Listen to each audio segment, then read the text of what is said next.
الله على الشتا وجمال أكلاته اللي تلم الكل كده حواليها وتحسس الكل بالدفى. لو لسه بتحتاري في أكل كل يوم يبقى الفيديو ده ليكي.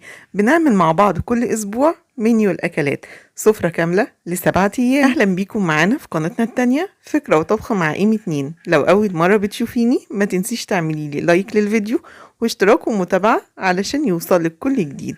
هنشرح النهاردة شرح سريع للوصفات اللي معانا، وكل الوصفات دي عملناها مع بعض قبل كده على قناتنا الأساسية فكرة وطبخة مع إيمي. كل اللينكات أو الروابط بتاعة الفيديوهات دي هسيبها لك في صندوق الوصف تحت عنوان الفيديو. ونبدأ معانا بأول يوم في الأسبوع. هاتي صدر فرخة وقطعيه كده زي الشاورما واعملي أكل مطاعم بجد مع شوية رز مبهر كده بالبسلة والجزر والبطاطس، حاجة خطيرة جدا. قطعت صدر الفرخة شرايح بالطول زي ما انتوا شايفين، وفي طاسة فيها شوية من الزيت وقطعة زبدة بدأت ان انا اشوح الفراخ دي مع رشة من توابل الفراخ، حبهان ورق لوري مطحون ومن الفلفل الاسود، لغاية ما الفراخ اخدت لون حلو. هبدأ ان انا اشيلها في طبق خارجي كده، ومكان الفراخ هبدأ ان انا انزل معايا بصل كده متقطع شرايح وكمان فلفل الوان وفلفل اخضر. قلبي كله مع بعض لغايه ما البصل والفلفل يتبلوا، وانزلي عليهم بالفراخ مره تانية، وسيبي بقى كل ده مع بعض ياخد ويطعم، رشه ملح وكده حلوه قوي. حضرت جنبه شويه رز كده بالبسله والجزر والبطاطس يا جماعه، خطيره جدا، وشويه توميه. بجد وصفه من الاخر، جربوها هتعجبكم جدا جدا. هو لازم عشان نعمل سمك سنجاري يكون عندنا بوري كده ولا سمك مكاريل ولا اي حاجه من الاسماك الكبيره دي؟ لا خالص. تعالوا النهارده هنعمل معانا السمك السنجاري بالبلطي، حاجه خطيره جدا. جبت سمكتين كده من السمك البلطي وفتحتهم من الظهر، وطبعا نضفتهم كويس جدا.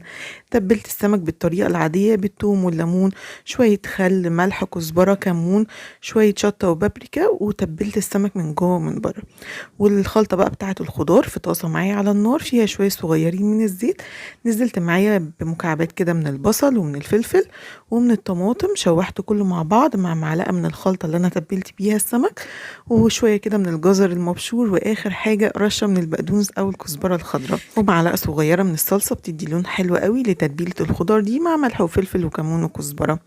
هاتي الخضار ده بقى بعد ما يبرد شوية افرديه كده في السمكة، حطي كده حلقات من الليمون، رشة زيت، ودخلي على الفرن. هيقعد أقل من نص ساعة ويطلع معاكي بالشكل ده. ريحته يا جماعة جبارة، طعمه رهيب، مع شوية رز أبيض بقى، ومش محتاجة أي حاجة تانية. خضار كده يتاكل بنفس من على السمك، حاجة نظيفة انتي غسلاها وضمناها وعاملاها بإيدك، والتتبيلة بجد بتاعته خطيرة جدا. لو زهقتي من الطريقة العادية للكفتة وطريقة التقديم بتاعتها العادية، تعالوا النهاردة نعمل كفتة بشكل وطعم وتقديمة كده مختلفة وبجد حلوة جدا. في الكبة معايا على نص كيلو من اللحمة المفرومة، حباية من البصل، نص حباية من الفلفل الأحمر الرومي، وكمان عندي قطعة من الفلفل الأصفر لو حبة، حباية من الفلفل الأخضر، فصين من الثوم، ربع كوباية من البقدونس. هفرم كله مع بعض وانزله على نص كيلو من اللحمة المفرومة، معلقتين من البقسماط، معلقة صغيرة من البيكنج باودر، ملح فلفل توابل لحمة، ورشة قرفة. اعجيني كله مع بعض، وهاتي صينية كده وابدأي ان انتي بطنيها بالزيت وفردي فيها العجينة بتاعة الكفتة. اعملي لها كده زي مربعات بصوابعك او بالسكينة ودخليها الفرن. وحبيت ان انا احط معايا على الوش شرايح من الطماطم كده هتتشوي وهتكون حلوة قوي. دخلتها الفرن على فرن على درجة حرارة 200، بتتشوي معايا من تحت ومن فوق وبتكون بالشكل الخطير ده. عملت معاها رز بسمتي كده ملون حلو قوي، والطريقة طبعا في الفيديو بتاعها. كل حاجة دي عملناها مع بعض في الطبق ده موجودة في الفيديو بتاعها. وعملنا بطاطس مشوية كده بالتوابل بجد تحفة. قطعت البطاطس مكعبات وتبلتها بزيت وملح وفلفل، رشة كمون، حطي كمان رشة زعتر، توابل بطاطس المتوفر عندك. قفليها بورق فويل ودخليها معاكي الفرن لغاية ما تستوي معاكي، هتقعد من ربع ساعة لتلت ساعة. شيلي الورق وسيبيها تاخد معاكي اللون الحلو ده.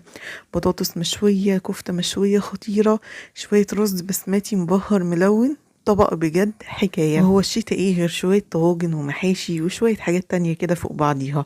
تعالوا بقى النهاردة نعمل الطاجن الرهيب ده. الله على الجمال والريحة كده، اللي بتطلع اول ما تفتحي الطاجن. شوية محاشي يا جماعة في الفرن بجد يتدرسوا. طبعا بتحضري بقى الخلطة الحلوة بتاعة المحشي بتاعتك وتحشي الخضار، ومظبطين كده الطاجن من تحت بخضار، فلفل وطماطم وبصل مع توابل، وفرشين بيهم الطاجن. رصي الخضار بتاعك وابدأي ان انتي تظبطي الشوربة بتاعته.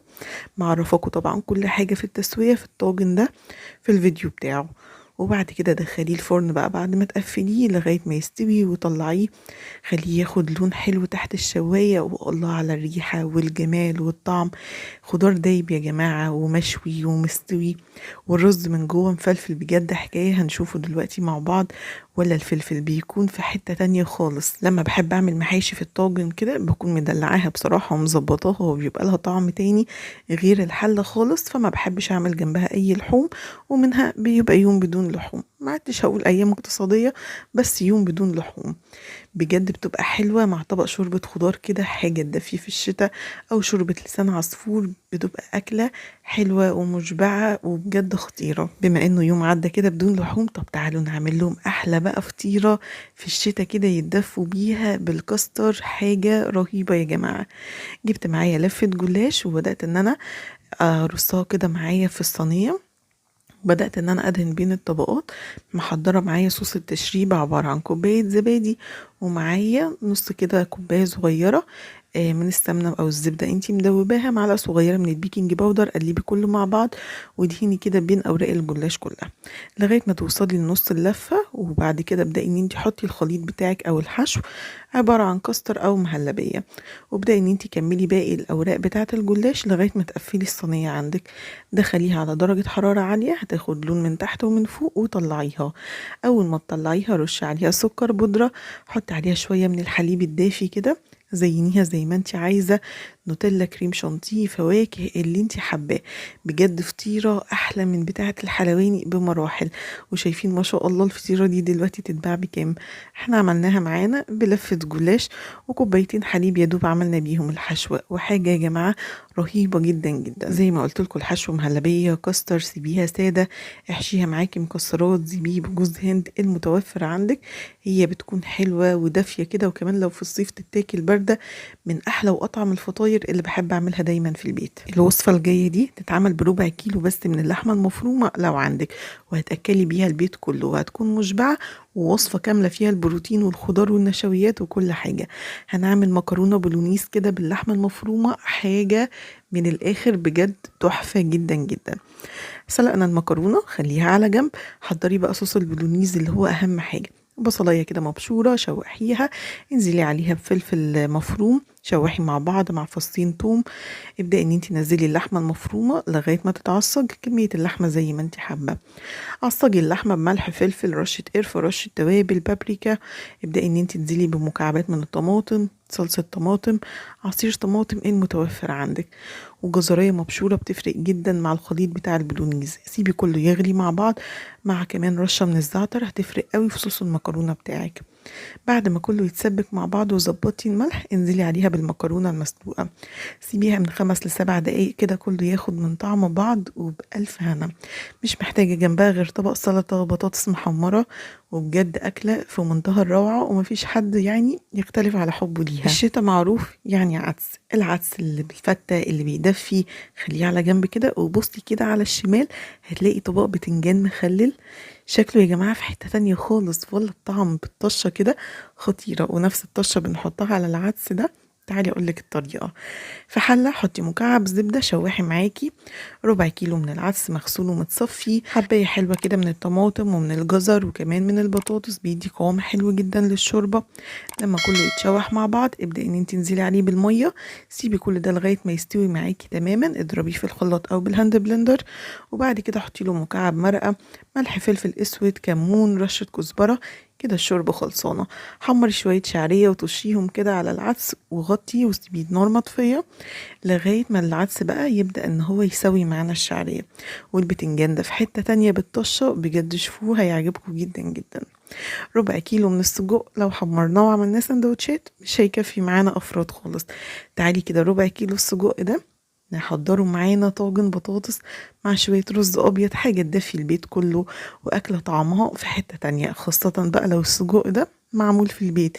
يا سلام على الجمال والطعامة وكمان التوفير. قطعي معاكي بطاطس، قطعي فلفل، بصل، طماطم، خليهم على جنب، وابدأي هاتي طاسة فيها شوية زيت، معلقة زبدة، ادي تشويحة بسيطة كده للسجق، طلعيه وابدأي حطي معاكي البصل والطماطم والفلفل والبطاطس مع معلقة صلصة، ملح، فلفل اسود، كمون. شوحي الخضار ده كده وابدأي حطيه في الطاجن وعليه السجق. حطي صوص الطماطم بتاعك وابدأي قفلي كله ودخلي الفرن. هيطلع معاكي طاجن مشوي ريحته قلب الدنيا، بجد طعمه في حتة تانية خالص. جربوه، متأكدة ان هو هيعجبكم. اتمنى ان شاء الله المنيو النهاردة يعجبكم. ما تنسوش تعملوا لي لايك للفيديو واشتراك، وانتظروني في فيديو جديد ووصفات جديدة. مع السلامة.